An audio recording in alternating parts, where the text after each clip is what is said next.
Imagine a time 2.5 millennia ago. We're in ancient Athens, a bustling marketplace. The agora is alive with the sounds of commerce, politics, philosophy. This is our setting.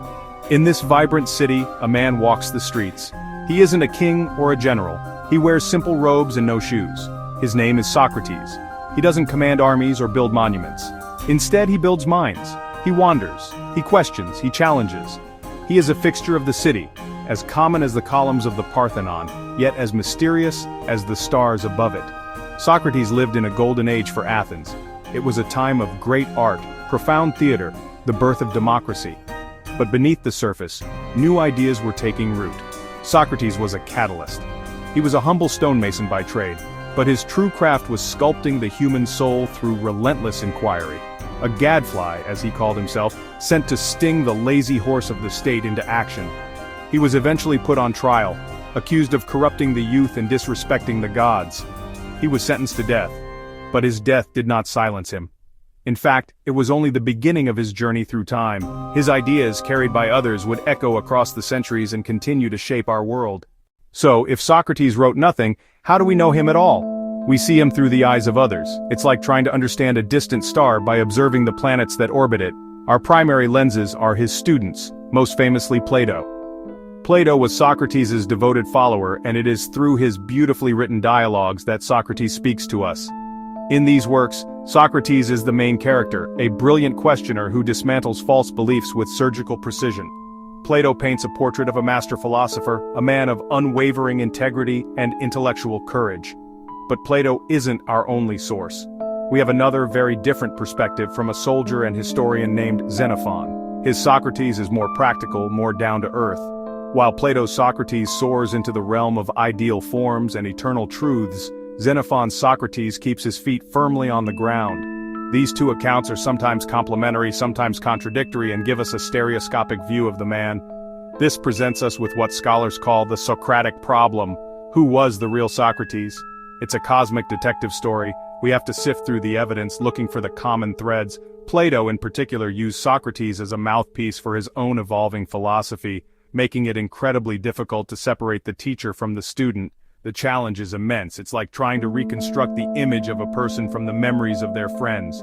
Each memory is colored by a unique relationship, a different perspective. Neither is wrong, but neither is complete. Our picture of Socrates is a composite, a mosaic assembled from the fragments left behind by those who knew him. He is an echo, reverberating through the halls of Plato's academy and the pages of Xenophon's histories.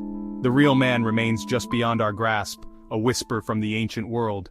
What did Socrates actually teach? His most famous contribution is not a set of answers, but a method, a way of thinking. We call it the Socratic method. It's built on asking questions and on answering them. To stimulate critical thinking, to expose contradictions in your beliefs. Socrates wouldn't just tell you the truth, he helped you discover it yourself. He believed truth was already inside you, waiting to be born. He called himself an intellectual midwife, assisting the birth of ideas. The journey begins with humility. I know that I know nothing, not mere ignorance. A profound philosophical stance. In Athens, many claimed expertise on politics, on virtue, on the nature of the universe. Socrates claimed only the limits of his knowledge. That admission became his strength. From that foundation, he built core teachings. Virtue is knowledge. If you truly know the good, you'll do the good. Evil stems from ignorance. The path to a virtuous life is pursuit of knowledge and relentless self-examination. The unexamined life is not worth living. For Socrates, philosophy wasn't an academic hobby. It was essential to human existence. Knowledge, virtue, happiness. This connection was revolutionary. Philosophy shifted from the cosmos, elements, to human ethics and the inner self. This was his mission. Awaken people from unthinking slumber, force them to confront the most important questions. What is justice? What is courage? How should we live? These questions echoed through Athens. They still echo today. Because Socrates left no writings of his own, we are haunted by the possibility of lost wisdom. What if the most important parts of his philosophy were never recorded? There are hints, whispers in the texts, of ideas that are not fully explained, ideas that seem to point toward a deeper, maybe even more mystical, teaching. One of the most intriguing of these is Socrates' daimonion, a divine sign or inner voice that he claimed warned him against making certain mistakes. He actually mentions it during his trial. Was this a metaphor for intuition, a deep-seated moral conscience, or was Socrates hinting at a more direct personal connection to a divine or spiritual realm? Then there is the matter of unwritten doctrines. Some scholars believe that Plato's dialogues were intended for a wider public. They speculate that the most advanced teachings were reserved for a trusted inner circle, and were transmitted only through oral instruction.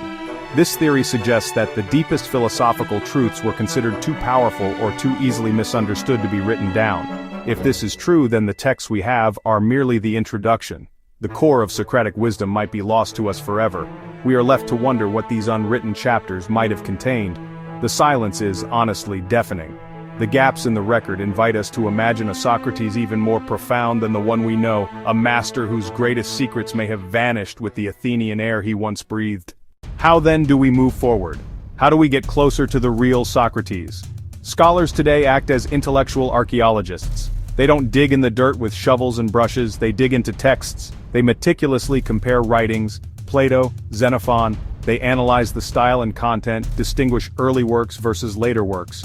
This reconstruction is not just about historical accuracy, it's about recovering a way of thinking more vital today than ever.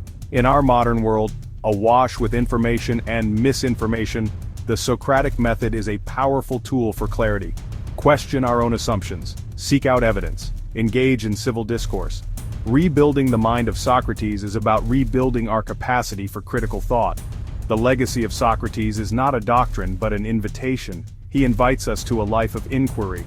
His influence is everywhere. Scientific method, courtrooms, classrooms. Socrates is a permanent fixture in the operating system of the human mind.